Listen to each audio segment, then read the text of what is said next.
بسم اللہ الرحمن الرحیم۔ السلام علیکم ورحمۃ اللہ وبرکاتہ۔ حضور نبی کریم صلی اللہ علیہ وآلہ وسلم ایک سفر سے واپس آ رہے تھے۔ ایک جگہ آپ نے پڑاؤ ڈالا۔ قریب ہی ایک بستی میں ایک عورت تھی جس کا تندور تھا۔ اس نے لشکر کی روٹیاں بھی پکائی۔ جب پکا کر فارغ ہو گئی تو صحابہ اکرام رضی اللہ تعالیٰ عنہ سے کہنے لگی کہ میں تمہارے سردار سے بات کرنا چاہتی ہوں۔ صحابہ اکرام رضی اللہ تعالیٰ عنہ اسے نبی کریم صلی اللہ علیہ وآلہ وسلم کے پاس لے آئے۔ وہ آپ سے کہنے لگی، یا رسول اللہ صلی اللہ علیہ وآلہ وسلم، میں آپ سے ایک بات پوچھنا چاہتی ہوں۔ آپ نے فرمایا، پوچھو۔ وہ کہنے لگی، میں ماں ہوں اور تندور میں روٹیاں لگاتی ہوں۔ میرا ایک چھوٹا سا بچہ ہے۔ میں اس کو آگ کے قریب آنے نہیں دیتی کہ کہیں اس کو گرم ہوا نہ لگ جائے۔ خود آگ میں ڈبکیاں لگاتی ہوں روٹی لگانے اور نکالنے کے لیے، لیکن میں اپنے بچے کو گرم ہوا کا لگنا بھی پسند نہیں کرتی۔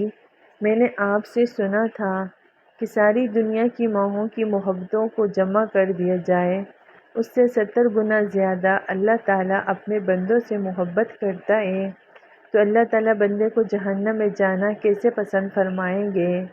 حدیث پاک میں آتا ہے، جس کا مفہوم ہے کہ نبی کریم صلی اللہ علیہ وآلہ وسلم نے یہ بات سن کر سر جھکایا اور آپ کی مبارک آنکھوں میں آنسو آنے لگے۔ آپ روتے رہے، حتیٰ کہ حضرت جبرائیل علیہ السلام اللہ تعالیٰ کا پیغام لے کر آئے، میرے محبوب اس عورت کو بتا دیں، اللہ نے ان پر ظلم نہیں کیا، انہوں نے اپنی جانوں پر خود ظلم کیا، انہوں نے اپنے پاؤں پر خود کلہاڑی ماری، کیونکہ اللہ تو چاہتا ہے کہ یہ بچ جائیں، لیکن یہ لوگ توبہ نہیں کرتے، توبہ کی طرف آتے ہی نہیں، بلکہ اللہ کی ماننے کے بجائے شیطان کی مانتے پھرتے ہیں اور توبہ کو ضائع کرتے ہیں، بھول جاتے ہیں یہ تو اپنے عمل کی وجہ سے جہنم میں جائیں گے۔ حضرت ابو موسیٰ اشعری رضی اللہ تعالیٰ عنہ حضور اقدس صلی اللہ علیہ وآلہ وسلم کا ارشاد نقل فرماتے ہیں کہ میری اور اس دین کی مثال جس کو دے کر اللہ تعالیٰ نے مجھے بھیجا ہے، اس آدمی جیسی ہے جو اپنی قوم کے پاس آیا اور کہا کہ اے میری قوم، میں نے اپنی آنکھوں سے دشمن کے بڑے لشکر کو تمہاری طرف آتے ہوئے دیکھا ہے، میں تم کو بے غرض ہو کر ڈرا رہا ہوں، لہٰذا یہاں سے بھاگنے میں جلدی کرو۔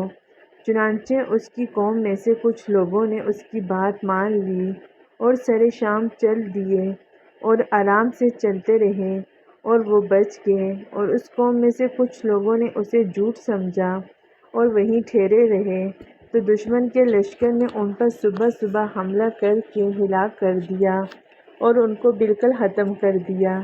یہ مثال ہے ان لوگوں کی جنہوں نے میری بات مانی اور جو دین حق میں لے کر آیا اس پر عمل کیا، اور ان لوگوں کی جنہوں نے میری نافرمانی کی اور جو دین حق لے کر میں آیا اس کو جھٹلایا۔ حضرت ابو ہریرہ رضی اللہ تعالیٰ عنہ حضور اقدس صلی اللہ علیہ وآلہ وسلم کا ارشاد نقل کرتے ہیں کہ میری ساری امت جنت میں داخل ہوگی، لیکن جو انکار کرے گا وہ جنت میں داخل نہیں ہوگا۔ عرض کیا گیا، اور کون انکار کرے گا؟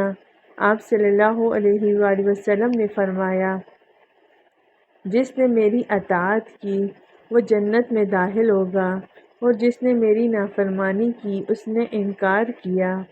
حضرت جابر رضی اللہ تعالیٰ عنہ ارشاد فرماتے ہیں کہ چند فرشتے نبی کریم صلی اللہ علیہ وآلہ وسلم کے پاس آئے اور آپ صلی اللہ علیہ وآلہ وسلم سو رہے تھے۔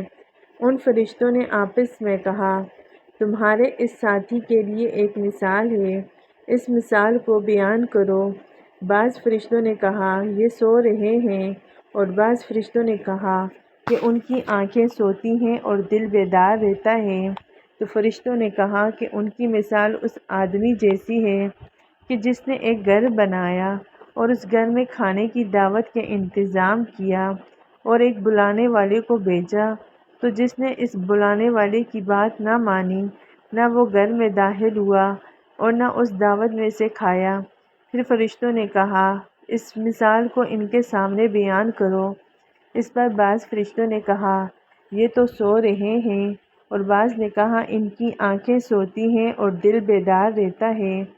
تب فرشتوں نے یہ مطلب بیان کیا کہ وہ گھر جنت ہے اور بلانے والے محمد صلی اللہ علیہ وآلہ وسلم ہیں۔ لہٰذا جس نے محمد صلی اللہ علیہ وآلہ وسلم کی اطاعت کی اس نے اللہ کی اطاعت کی، اور جس نے حضرت محمد صلی اللہ علیہ وآلہ وسلم کی نافرمانی کی اس نے اللہ کی نافرمانی کی۔